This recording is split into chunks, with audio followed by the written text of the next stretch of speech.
Hello दोस्तों, आप सभी को जय हिंद। आज 10th का फिजिक्स का जो है चैप्टर नंबर 2 का ऑब्जेक्टिव आज यहाँ बताने जा रहे हैं।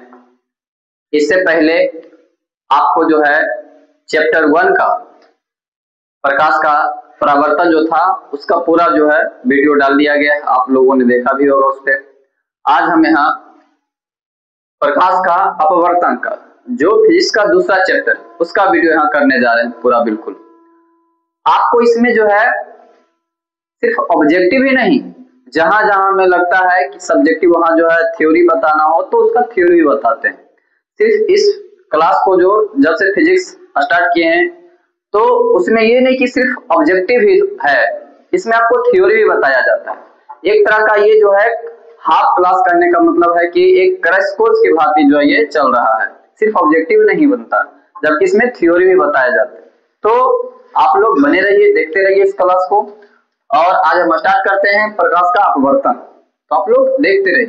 स्टार्ट करते हैं। पहला क्वेश्चन इस चैप्टर का पहला क्वेश्चन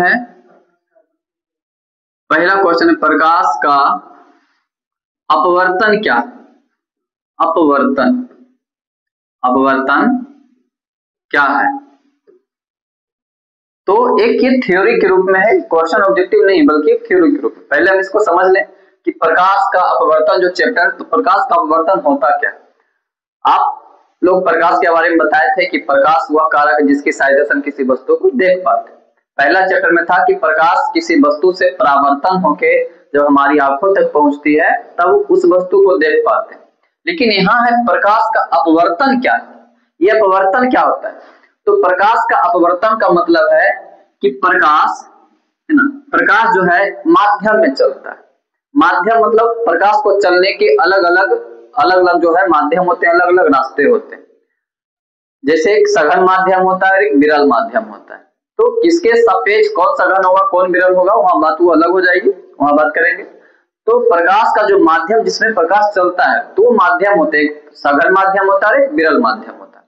तो इसी प्रकाश जब प्रकाश एक माध्यम से दूसरे माध्यम में प्रवेश करता है, या प्रकाश का अपवर्तन क्या होता है कि जब प्रकाश की किरणें किसी एक माध्यम से चलकर, है ना, ये परावर्तन नहीं होती बल्कि एक माध्यम करने का मतलब कि प्रकाश की जो से चाल को अलग करने वाला होगा। जो प्रकाश बहुत तेजी से चलते आ रहा था उसकी जो है चाल को कम कर देगा या ज्यादा कर देगा, ठीक है, तो उसी को माध्यम कर। जैसे हम लोग मान लीजिए कि हम लोग दौड़ रहे हैं, ऐसे ही कुछ नहीं है, मतलब खाली है, रोड पे दौड़ रहे हैं और फिर हमें साथ दौड़ते दौड़ते पानी में अगर दौड़ना कहे तो हमारी चाल क्या हो जाएगी, कम हो जाएगी। तो उसी प्रकार जो है प्रकाश भी होता है। जब प्रकाश एक माध्यम से दूसरे माध्यम में प्रवेश करता है तो उसकी चाल में कमी आ जाती है। और चाल में कमी मतलब आने का जो मतलब है कि माध्यम चेंज हो रहा है। माध्यम से पहले क्या था कि जब प्रकाश की किरणें किसी समतल सतह से टकराता था तो वापस इधर लौट जाता था, लेकिन ये परावर्तन था। ये क्या था? परावर्तन में। लेकिन अपवर्तन में क्या होता है कि प्रकाश लौटता नहीं है बल्कि एक माध्यम से दूसरे माध्यम में प्रवेश कर जाता है। अब एक माध्यम दूसरे माध्यम क्या, जैसे मान लीजिए प्रकाश यहाँ से आ रहा है तो बोर्ड पे टकराएगा, तो ऐसा थोड़ी ना कि बोर्ड के पार कर जाएगा। उसके लिए पारदर्शी चाहिए, प्रकाश को चलने के लिए इस पार से उस पार जाने के लिए जो है पारदर्शी माध्यम चाहिए प्रकाश के लिए, तभी ना पार कर सकता है, तभी प्रकाश का अपवर्तन हो सकता है। प्रकाश के अपवर्तन के लिए जो है नियम होना चाहिए कि प्रकाश अपवर्तन तभी करेगा जब प्रकाश पहले से जिसमें चल रहा है अब दूसरा माध्यम अगर आ गया तो उसमें भी उसको पार करके चल सके। जैसे कांच हो गया, पानी हो गया, हवा हो गया, है ना, निर्वात हो गया, इस समय प्रकाश जो है पार कर जाता है। लेकिन अगर प्रकाश इधर से आ रहा है मान के चलिए और यहाँ पे आए तो क्या बोर्ड को इस पार से उस पार कर पाएगा? तो नहीं कर पाएगा, तो परावर्तन हो जाएगा ना। अपवर्तन के लिए हमें चाहिए कि माध्यम होना चाहिए प्रकाश को चलने के लिए, जिसमें प्रकाश चलेगा तभी प्रकाश का अपवर्तन हो सकता है। तो याद रखिएगा प्रकाश का अपवर्तन क्या है कि जब प्रकाश की किरणें एक माध्यम से मान लीजिए ये विरल माध्यम है। कैसा माध्यम है? विरल। और ये सघन माध्यम विरल माध्यम। तो जब प्रकाश की किरणें इसमें आएगा, है ना, यहाँ से, तो प्रकाश की किरणें परावर्तन नहीं होगा बल्कि जो है इसमें यहाँ से एक अभिलंब खींच देते हैं, ये प्रकाश की किरणें जो है ये इधर चला जाएगा, है ना, मेन रास्ता इसका ये था लेकिन इधर मुड़ गया। तो इसी प्रकाश की मुड़ने की घटना को, जब प्रकाश एक माध्यम से दूसरे माध्यम में जाता है तो अपने वो पहले वाले रास्ते से मुड़ जाता है, अपने पहले वाले रास्ते से क्या हो जाता है, मुड़ जाता है। मेन इसका रास्ता ये था, लेकिन क्या हुआ, ये सघन माध्यम होने की वजह से ये मुड़ गया इधर, तो इसके कारण जो है ये प्रकाश का अपवर्तन कहलाए।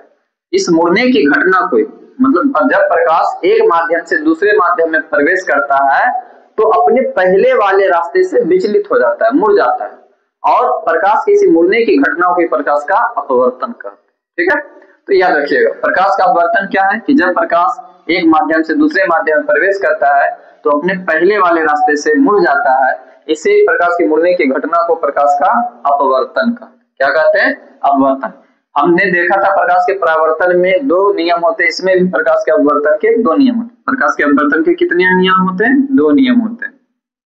पहला नियम क्या होता है कि ये आपतित किरण है, ये कौन सा किरण है, आपतित किरण, आपतित किरण है ये अपवर्तित किरण है, अपवर्तित, अपवर्तित, परावर्तित नहीं बोल सकती, अपवर्तित किरण है। और ये अभिलंब, ये क्या है, अभिलंब, अभिलंब।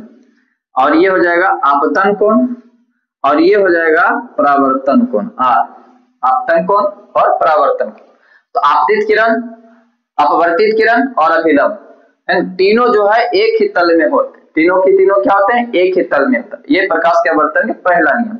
दूसरा नियम क्या होता है इसमें, दूसरा नियम जो होता है ये आपतन कोण की जया, जया यहाँ साइन जो है, आपतन कोण की जया साइन आई, साइन आई, और अपवर्तन कोण की जया साइन आर जो होता है एक निश्चित अनुपात में होता है ना। आपतन कोण की जया साइन आई और अपवर्तन कोण की जया साइन आर एक निश्चित अनुपात में होता है। इसी को ही स्नेल का नियम भी कहा जाता है। कौन सा नियम कहा जाता है, स्नेल का नियम कहा जाता है। इसी को स्नेल का भी नियम कहते हैं। प्रकाश के परावर्तन में क्या था कि आपतन कोण परावर्तन कोण के बराबर होते थे, लेकिन यहाँ आपतन कोण परावर्तन कोण के बराबर कैसे हो सकता, ये जो है इसमें विरल माध्यम से आ रहा है और सघन माध्यम में क्या, तो ये इधर मुड़ गया, तो ये जो है अपवर्तन कोण ये क्या हो गया, छोटा हो जाएगा, आपतन कोण से छोटा हो जाएगा। और जब यही प्रकाश की किरणें सघन माध्यम से विरल माध्यम में जाएगा तो अपवर्तन कोण क्या हो जाएगा, बड़ा हो जाएगा। तो उसमें तो आपतन कोण परावर्तन कोण बराबर हो नहीं सकता। इसका जो दूसरा नियम में क्या है कि आपतन कोण की जया साइन आई और अपवर्तन कोण की जया साइन आर एक निश्चित अनुपात में होते हैं। ठीक है, इसी नियम को हम क्या बोलते हैं, स्नेल का नियम कहते हैं। साइन आई बटा साइन आर, म्यू बराबर साइन आई बटा साइन आर। तो इसको याद रखिएगा, प्रकाश का अपवर्तन। प्रकाश का अपवर्तन क्या है, तो इसका कि प्रकाश जब एक माध्यम से दूसरे माध्यम में प्रवेश करता है तो अपने पहले वाले रास्ते से मुड़ जाता है, इसी मुड़ने की घटना को प्रकाश का अपवर्तन कहते हैं। यहाँ तक समझ में आ गया होगा। हम इसमें बोले कि थ्योरी के साथ साथ चलेंगे। तो ये हो गया क्वेश्चन नंबर 2। क्वेश्चन नंबर 2 क्या है, किसमें प्रकाश की चाल सबसे अधिक होती है, सबसे अधिक होती है, अधिक होती है। किसमें प्रकाश की चाल सबसे अधिक होती है, तो ये क्वेश्चन कई बार पूछा जा चुका है। ये जनरल कंपटीशन में पूछा जाता है क्वेश्चन और आपके 10th में भी पूछा जाता है क्वेश्चन। तो याद रखिएगा कि किसमें प्रकाश की चाल सबसे अधिक होती है। प्रकाश की चाल जो है सबसे अधिक निर्वात में होती है। माध्यम होते हैं, माध्यम प्रकाश को चलने का माध्यम होता है। एक तो हमने विरल माध्यम देखा था, विरल माध्यम, एक सघन माध्यम, सघन माध्यम, विरल माध्यम और सघन माध्यम। तो जो हम सघन माध्यम विरल माध्यम जो लेंगे वो अपेक्षा होगी, उसकी अपेक्षा की कौन सघन है और कौन विरल है। तो इसको याद रखिएगा कि किसमें प्रकाश की चाल सबसे अधिक होती है, मतलब किसमें प्रकाश की चाल सबसे तेज गति से चल सकती है, तो निर्वात में। निर्वात का मतलब होता है जहां विरोध करने वाला कोई ना हो, हवा भी वहां ना हो, तो उसको निर्वात कहा जाता है ना। उसको प्रकाश को विरोध करने वाला कोई ना हो तो उसे निर्वात कहते हैं। तो निर्वात में प्रकाश की चाल सबसे अधिक होती है और लगभग 3 लाख किलोमीटर प्रति सेकेंड होता है। 3 लाख किलोमीटर पर सेकेंड, 3 × 10⁻³ 8 मीटर प्रति सेकेंड जो होता है इसकी चाल होती है निर्वात। किसमें? निर्वात। हवा में, उसके बाद हवा में होता है, हवा में जैसे ही प्रकाश आता है तो चाल कुछ घट जाती है, क्योंकि हवा विरोध करता है प्रकाश का थोड़ा तो घट जाती है। लेकिन न्यूमेरिकल बनाने के लिए जो है एक सापेक्ष दोनों को समान मान लिया जाता है कि हवा में भी इस प्रकाश की चाल इतनी मान ली जाती है, थोड़ा बहुत अंतर होता है। फिर उसी प्रकार पानी में आएगा तो पानी में प्रकाश की चाल क्या हो जाएगी? और कम जाएगी। क्या हो जाएगी? कम जाएगी। उसी प्रकार कांच में आएगा तो कांच में और पानी की अपेक्षा और कम जाएगी। जैसे पानी है और कांच है तो अब इन दोनों की अपेक्षा में क्या हो जाएगा? पानी जो हो जाएगा विरल माध्यम हो जाएगा और कांच सघन माध्यम। जैसे हवा लिए और निर्वात लिए तो हवा जो है सघन माध्यम हो जाएगा और निर्वात विरल माध्यम हो जाएगा। ठीक है, उसी की अपेक्षा जब हम हवा लेंगे और पानी लेंगे तो पानी हमारा सघन माध्यम हो जाएगा और हवा विरल माध्यम हो जाएगा। अब जब पानी और कांच लेंगे तो कांच क्या हो जाएगा? सघन माध्यम और पानी विरल माध्यम। उसकी अपेक्षा सापेक्षा चलती है। तो याद रखिएगा जिसकी भी दो लेंगे उसमें तो कौन ज्यादा गाढ़ा, डेंसिटी किसकी ज्यादा है, घनत्व जिसका ज्यादा रहेगा उसमें वो सघन हो जाएगा, जिसका जो है घनत्व कम रहेगा वो विरल हो जाएगा। ठीक है, तो किसमें प्रकाश की चाल सबसे अधिक होती है? तो निर्वात में। किसमें? निर्वात में। निर्वात में प्रकाश की चाल जो है सबसे कम होती है। और क्वेश्चन पूछेगा अगर कि सबसे अधिक प्रकाश की चाल किसमें होती है? सबसे अधिक है ना, सब ये किसमें प्रकाश की चाल सबसे अधिक होती है? तो सबसे अधिक किसमें? तो निर्वात में। अगर क्वेश्चन पूछेगा कि सबसे कम प्रकाश की चाल किसमें होती है तो हीरा में होता है। किसमें होता है? हीरा में। हीरा में प्रकाश की चाल सबसे कम होता है। हीरा में। किसमें? हीरा में प्रकाश की चाल सबसे कम होती है। समझे? तो हीरे में प्रकाश की चाल क्या होता है? हीरे में प्रकाश की चाल सबसे कम होती है। सबसे कम होती है। सबसे कम प्रकाश की चाल किसमें होती है? तो हीरे में। याद रखिएगा। ठीक है, इसी से क्वेश्चन आता है ना एक कि ध्वनि की चाल सबसे अधिक किसमें होती है?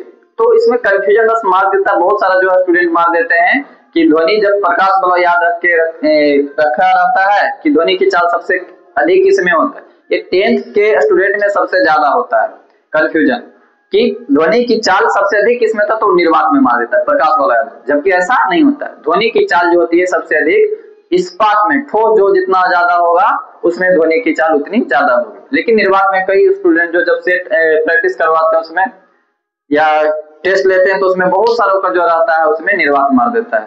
तो ध्यान से समझना उसको। अगला क्वेश्चन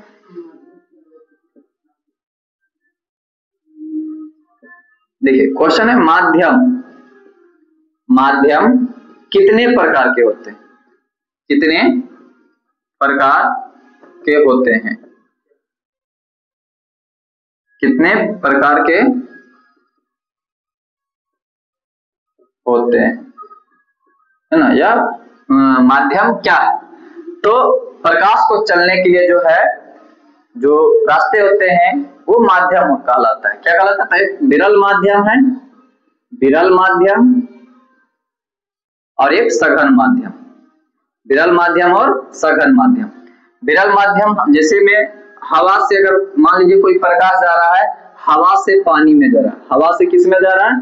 पानी में जा रहा है। हवा से पानी में अगर प्रकाश जा रहा है तो हवा हमारा विरल माध्यम हो जाएगा। क्या हो जाएगा? विरल माध्यम। और पानी क्या हो जाएगा? सघन माध्यम। क्या हो जाएगा? सघन माध्यम। लेकिन जब यही कि प्रकाश पानी से, अगर पानी और कांच की तुलना की जाए, किसकी तुलना की जाए? कांच की। और पानी से कांच में अगर प्रकाश जा रहा है मान के चलिए तो क्या हो जाएगा उसका कि ये पानी अब क्या हो जाएगा? अब ये विरल हो जाएगा, इसकी अपेक्षा ये विरल हो जाएगा और ये क्या हो जाएगा? सघन हो जाएगा। तो ऐसा नहीं कि हर हमेशा हम जो है पानी को सघन नहीं बोल सकते हैं, पानी विरल नहीं हो सकता। अगर पानी और कांच की अगर हम तुलना करते हैं तो पानी विरल हो जाता है और कांच क्या हो जाएगा? सघन माध्यम के अनुसार काम करेगा। तो याद रखिएगा इसको। अलग अलग माध्यमों में प्रकाश की चाल अलग अलग होती है, ये भी क्वेश्चन आता है। अलग अलग माध्यमों में प्रकाश की चाल क्या होती है? अलग अलग होती है। Question number 4। क्वेश्चन नंबर 4 क्या है? जब प्रकाश की किरणें सघन माध्यम है? जब प्रकाश की किरणें सघन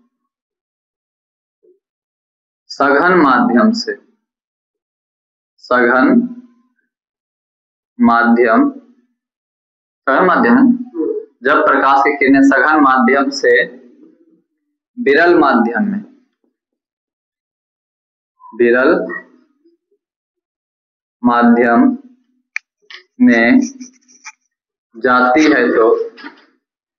विरल माध्यम में जाती है तो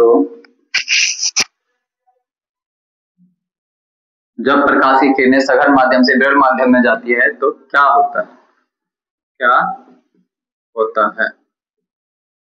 देखिए क्या कह रहा है क्वेश्चन कि जब प्रकाश की किरणें सघन माध्यम कैसा सघन, और सघन से विरल में जा रहा है तब क्या होता है? चलिए ये देखते हैं। एक ये माध्यम चेंज कर रहा है, माध्यम जो है इसको अलग करने वाला है। मान लीजिए पानी, ये क्या है? पानी है, और ये क्या है? हवा। अब प्रकाश ये पानी से, किसमें? पानी से जो है ये प्रकाश की किरणें पानी से हवा में जाएगा। पानी से कहा जाएगा? हवा। तो अब यहाँ माध्यम जो ये जो है पानी, ये हवा का माध्यम, यहाँ पानी है, यहाँ तक पूरा भरा हुआ पानी है ना, और ये हवा का माध्यम। तो यहाँ से हम एक अभिलंब खींचते हैं इस तरह से। अब इसका जो है ये पानी से किस में जा रहा है?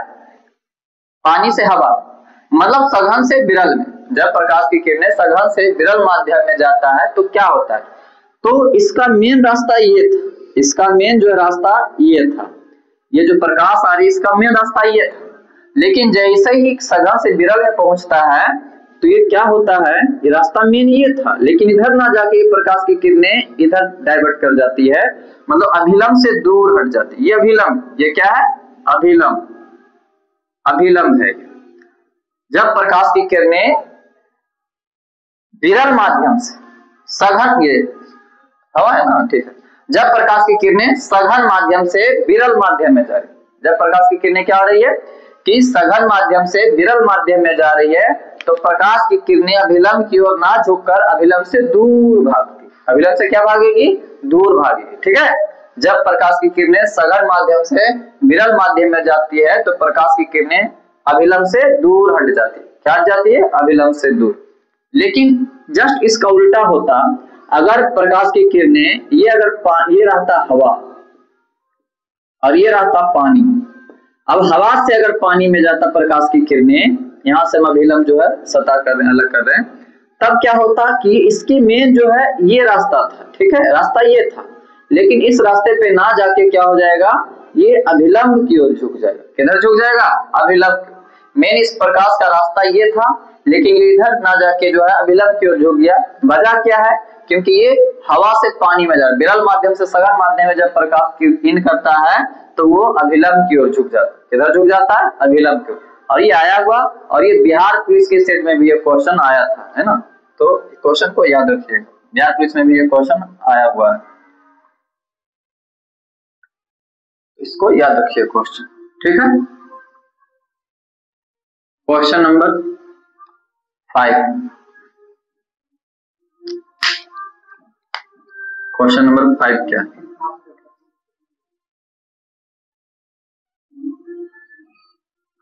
प्रकाश के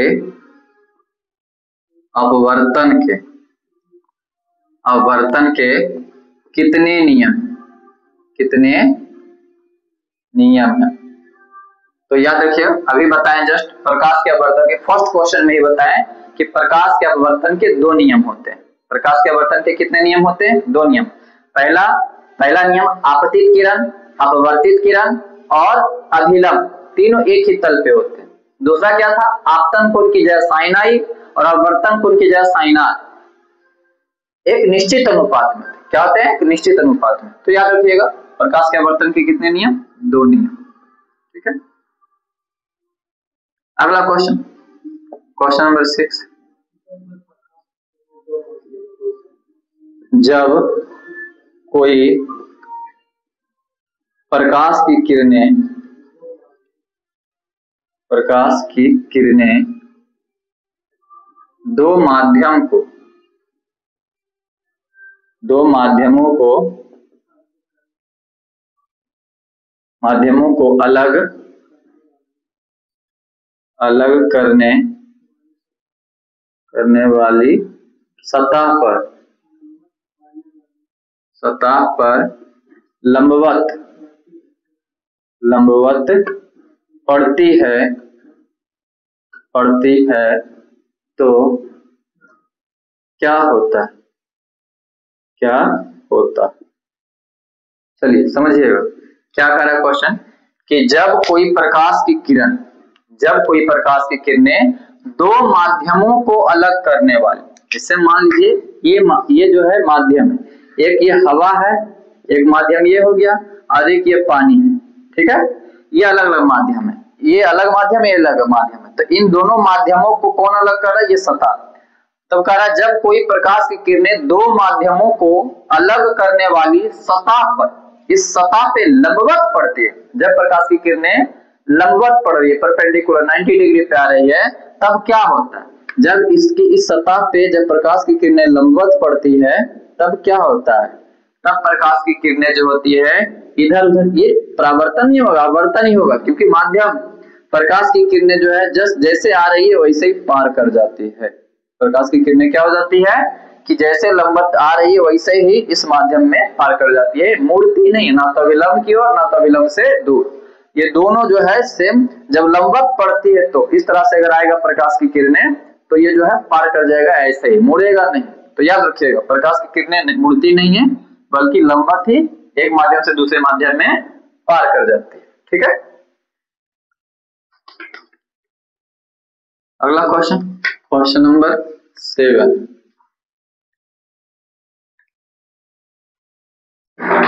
क्वेश्चन नंबर 7 क्या है? स्नेल नियम का सूत्र। स्नेल के नियम का सूत्र क्या है? स्नेल का नियम का सूत्र तो अभी जस्ट बताएं पहले क्वेश्चन में, आप लोग कमेंट करके बताइए ना, उसमें कमेंट कर दीजिएगा कि स्नेल का नियम का सूत्र क्या, अभी बताएं पहले। अगला क्वेश्चन नंबर 8।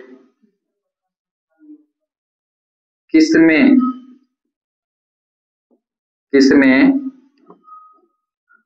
प्रकाश की चाल न्यूनतम होती है?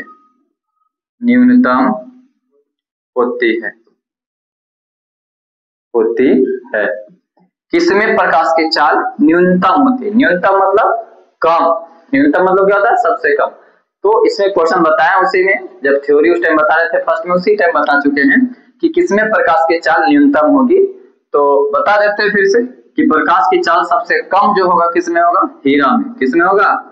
हीरा में जो है प्रकाश की चाल सबसे कम होगा, न्यूनतम होगा। न्यूनतम मतलब कम, अधिकतम मतलब ज्यादा, ठीक है।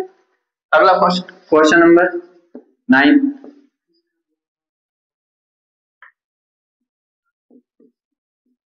किसका अपवर्तनांक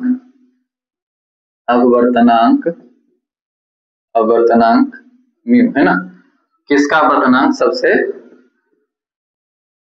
अधिक होता है?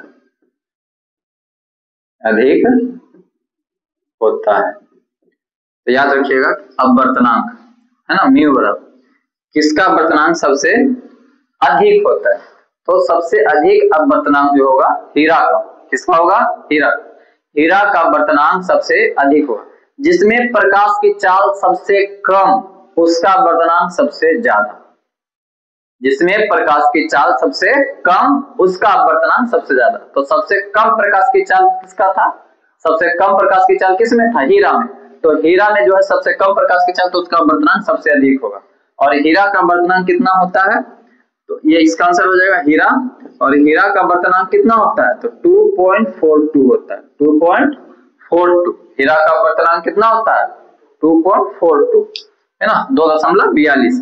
और पानी का अपवर्तनांक कितना होता है? तो 1.33। पानी का अपवर्तनांक कितना होता है? तो 1.33।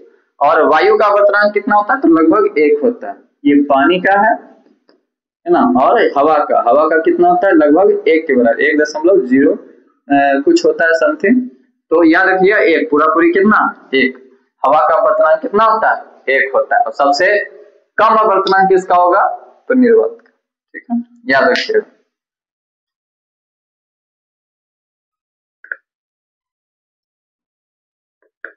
अगला क्वेश्चन, क्वेश्चन नंबर 10।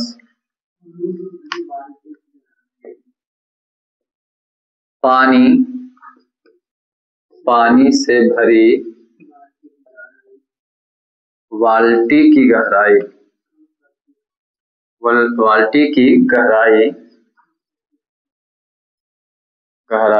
कम प्रतीत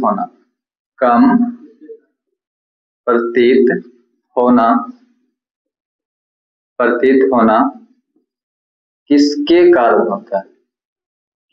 कारण होता है? समझिए, क्वेश्चन पूछ रहा है कि पानी से भरी बाल्टी की गहराई कम प्रतीत होती, वास्तव में होती ही नहीं है, कम प्रतीत होती है, ऐसा लगता है कि कम। तो ये किसके कारण ऐसा होता है? जब मान लीजिए कोई बाल्टी है, अगर खाली बाल्टी तो जितनी गहराई रहती है उतनी हमें पूरा दिखती है ना, लेकिन जब उस बाल्टी में पानी भरा तो उसका जो पेंदी रहता है वो हमें उठा हुआ प्रतीत होता है ना, कम गहराई लगता है कि ये गहराई कम है। इसकी वजह क्या है? तो इसकी वजह प्रकाश का अपवर्तनांक, ये प्रकाश का अपवर्तन। किसकी वजह से ऐसा होता है? प्रकाश के अपवर्तन की वजह से जो होता है हमें बाल्टी की गहराई जो होती है वो कम नजर आती है। जैसे मान लीजिए कोई गिलास है, उसमें एक सिक्का डाल दीजिए, है ना, और पानी से भर दीजिए। अब उस सिक्के को देखिएगा तो सिक्का थोड़ा सा उठा हुआ प्रतीत होगा, मतलब जितनी गहराई पेंदी की है वो सिक्का उठा हुआ प्रतीत होगा। तो ऐसा किस लिए होता है? प्रकाश के अपवर्तन के कारण। किसके कारण? प्रकाश के अपवर्तन। हमारे दैनिक जीवन में हम जो रोजमर्रा की जिंदगी जीते उसमें प्रकाश के अपवर्तन के बहुत सारे उदाहरण है ना। तो जैसे मान लीजिए उसमें अगर डाल देंगे, अगर कोई छड़ी डाल देंगे या कोई कट पेंसिल डाल देंगे पानी में गिलास भर के, तो कट पेंसिल टेढ़ी हुई नजर आती। क्या वास्तव में टेढ़ी हो जाती कट पेंसिल? तो नहीं, वो हमें प्रतीत होता है कि टेढ़ा हो चुका। तो वो वजह किसके कारण होता है? प्रकाश के अपवर्तन। ऐसा होता क्यों है प्रकाश के अपवर्तन? हमने अभी शुरू में पढ़ा कि जब प्रकाश विरल माध्यम से सघन माध्यम में जाती है तो प्रकाश की किरणें मुड़ जाती है। तो प्रकाश की किरणें मुड़ेगी तो टेढ़ा हो जाएगा। तो हम प्रकाश की किरणें मुड़ जाने के कारण हमें लगता है कि प्रकाश की किरणें जो है पेंसिल पे जो है मुड़ गई, टेढ़ा हो गई। उसी प्रकाश के मुड़ने के कारण ही ऐसा होता है। तो याद रखिएगा, प्रकाश के अपवर्तन के कारण। रात में तारे टिमटिमाते हुए नजर आते हैं तो प्रकाश के अपवर्तन के कारण, है ना। तो ये बहुत सारे उदाहरण है प्रकाश के अपवर्तन के। तो ये क्या हो जाएगा? प्रकाश का अपवर्तन के कारण। किसके कारण होता है? प्रकाश के अपवर्तन के कारण। प्रकाश के अपवर्तन के कारण। अगला क्वेश्चन, क्वेश्चन नंबर 11। प्रिज्म कितने सतहों से घिरा होता है?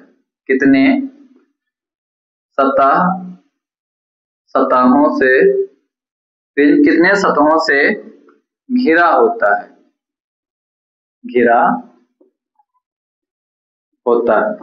चलिए समझिए, प्रिज्म है क्या? प्रिज्म कितने सतहों से घिरा होता है? प्रिज्म है क्या? प्रिज्म एक कांच का बना होता है। प्रिज्म किसका बना होता है? तो कांच का बना होता है। इस प्रिज्म में जो है 5 सतहें होते हैं। जैसे एक मान लीजिए दो ऐसे, एक दो ऐसे रहेगा, एक इधर से पीछे से रहेगा 3, एक इधर से 4 और एक नीचे से रहेगा, तो 5 सतह। इस तरह से मार्कर जो है ऐसे, दो ऐसे रहेगा, एक नीचे से रहेगा, 3 हो गए, और एक इस तरफ से रहेगा, एक इस तरफ से रहेगा, पीछे से रहेगा। तो टोटल कितने सतह हो गए? 5 सतह। तो प्रिज्म कितने सतहों से घिरा होता है? 5 सतहों से जो है प्रिज्म घिरा होता है। प्रिज्म कितने सतहों से? 5 सतहों से घिरा होता है। ठीक है। और प्रिज्म किसका बना होता है? तो प्रिज्म जो है कांच का बना होता है। किसका बना होता है? कांच का, है ना। 5 सतहों से, 5 सतह से। और इसको याद रखिएगा, प्रिज्म कितने डिग्री कोण पे झुका हुआ होता है? तो 60 डिग्री के। कितने डिग्री? 60 डिग्री के कोण पे जो है प्रिज्म एक दूसरे से झुका हुआ होता है। कितना डिग्री? तो 60 डिग्री। 60 डिग्री का जो है सतह वो 5 सतह होते हैं। अगला क्वेश्चन इसका, question number 12। Question number,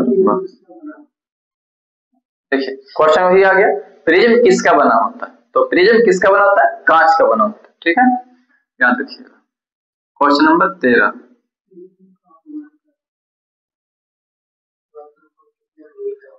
prism का अपवर्तन कोण कितने डिग्री का होता है? तो अभी बताएं, प्रिज्म का अपवर्तन का कोण कितने डिग्री का होता है? तो 60 डिग्री का होता है। ठीक है। क्वेश्चन नंबर 14, लेंस किसे कहते हैं? लेंस किसे कहते हैं?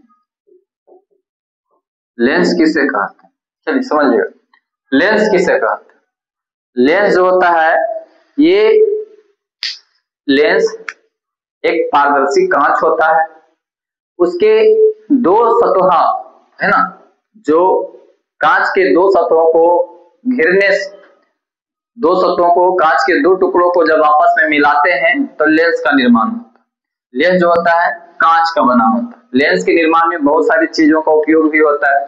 इसमें 10th में क्वेश्चन आता है कि लेंस प्रयुक्त होता है ना, लेंस बनाने के लिए प्रयुक्त नहीं होता है, तो उसमें डी में ऑप्शन आता है मिट्टी का, है ना, मिट्टी का भी लेंस बनाने में उसका प्रयोग नहीं किया जा सकता। लेंस में पानी का भी प्रयोग होता है, कांच का प्रयोग होता है, मुख्य रूप से कांच का ही बना होता है लेंस। लेंस किसका बना होता है? कांच का।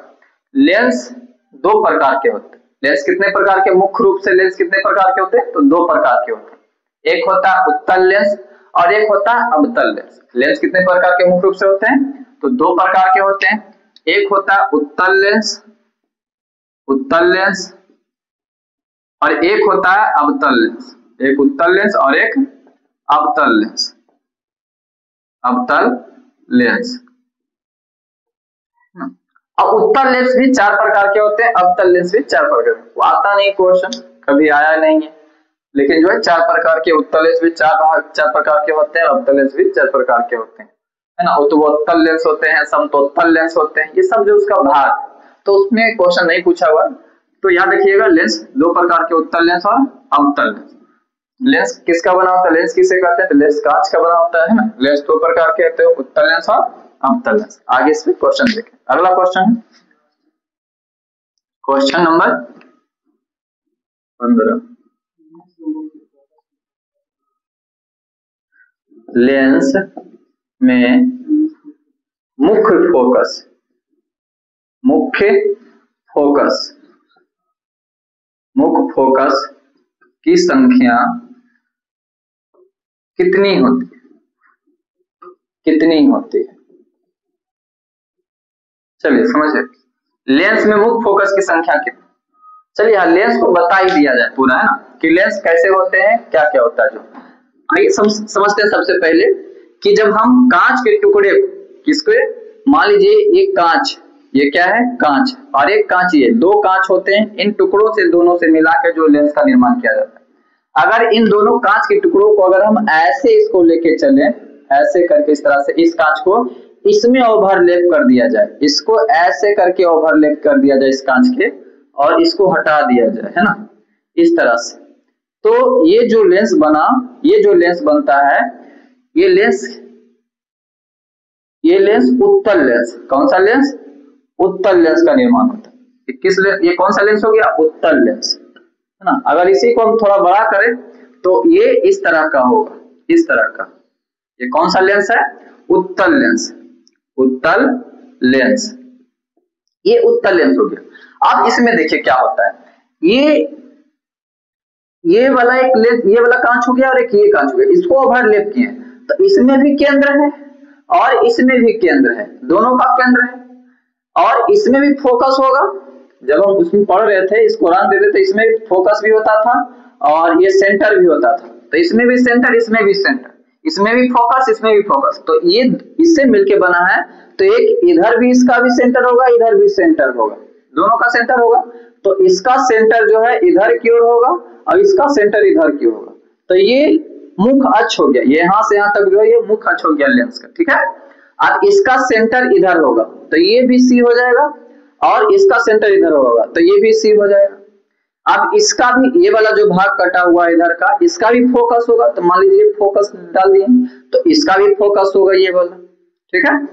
अब दोनों तो सेम सेम हो गया, इसलिए इसको ऐसे लिखते हैं, ये सी जो होता है 2f के बराबर होता है यहाँ से यहाँ तक की दूरी, इसलिए इसको इधर लिखते हैं 2f2, और ये इसको F, अगर F2, ठीक है, F2 और इसको देते F1, तो इसको क्या है, ये 2F1, इधर हो गया F1 2F1 है ना, F1 और इधर F2 और इधर हो गया 2F2 और 2F1।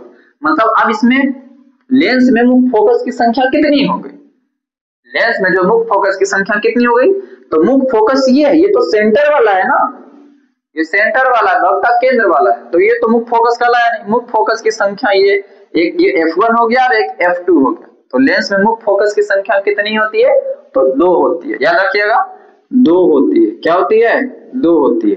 ये उत्तल लेंस बना, ये कौन सा लेंस बना, उत्तल लेंस। उत्तल लेंस की परिभाषा क्या हो जाएगी कि उत्तल लेंस जो है ये किनारे की अपेक्षा बीच में मोटा होता है, किनारे की अपेक्षा बीच में क्या होता है, मोटा होता है उत्तल लेंस। या तो दूसरा ऐसे बोल सकते हैं कि उत्तल लेंस जो होता है ये बीच की अपेक्षा किनारे में पतला होता है, ठीक है। इसमें ये जो है प्रकाशिक केंद्र है, इससे प्रकाश होकर गुजरता है, इसको बोलते हैं प्रकाशिक केंद्र, है ना, ये क्या है, प्रकाशिक केंद्र है, इससे जब भी प्रकाश की किरणें लाएंगे तो ये मुख्य अक्ष जो आएगा इसी से होकर गुजरेगा, ये प्रकाशिक केंद्र होता है, ठीक है। तो ये उत्तल लेंस।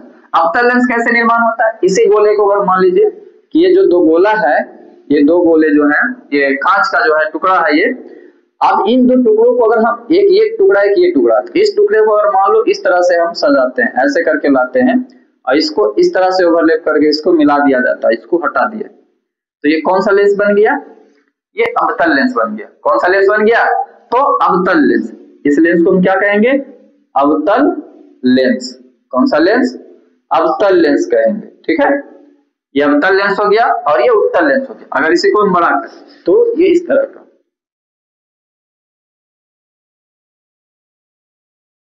ये हो गया, ये कौन सा लेंस है, अवतल लेंस। ये प्रकाशिक केंद्र हो गया, इसमें भी मुख्य फोकस की संख्या 2 हो जाएगी, है ना। इसका जो भाग है ये वाला एक आ जाएगा F1, है ना, F2 और इधर आ जाएगा 2F2 और ये आ जाएगा F1 और इधर 2F1, ठीक है। F2 इधर F2 2F2 और F1 और 2F1। तो याद रखिएगा इसमें जो है फोकस की संख्या 2 होती है। ये कौन सा लेंस है, तो अवतल लेंस, अवतल लेंस। तो लेंस कितने होते हैं, 2 मुख्य रूप से, उत्तल लेंस और अवतल लेंस। इसकी परिभाषा क्या हो जाएगी, उत्तल अवतल लेंस की। अवतल लेंस जो होता है बीच की अपेक्षा जो होता है किनारे में अधिक मोटा होता है, या तो किनारे में, है ना, किनारे की अपेक्षा जो होता है बीच में अधिक पतला होता है, ये अवतल लेंस। कौन सा लेंस, अवतल लेंस। और ये जो है प्रकाशिक बिंदु, ये कौन हो गया, प्रकाशिक बिंदु हो गया। तो याद रखिएगा, ठीक है, ये लेंस हो गया। यहाँ तक है ना, क्वेश्चन नंबर जो है 15 तक बता दिए इसमें। अब इसके बाद जो है अगला पार्ट 2 में जो है इस पे और जो भी क्वेश्चन बनेंगे लेंस से संबंधित, जो लेंस पे प्रतिबिंब बनाना होगा वो सारे क्वेश्चन हम कल देखेंगे। तो याद रखिएगा, यहाँ से क्वेश्चन इतना जो है आप लोगों को बताया गया है, आप लोग याद रखिए और वीडियो देखते रहिए, लाइक करते रहिए और सब्सक्राइब करवाते रहिए।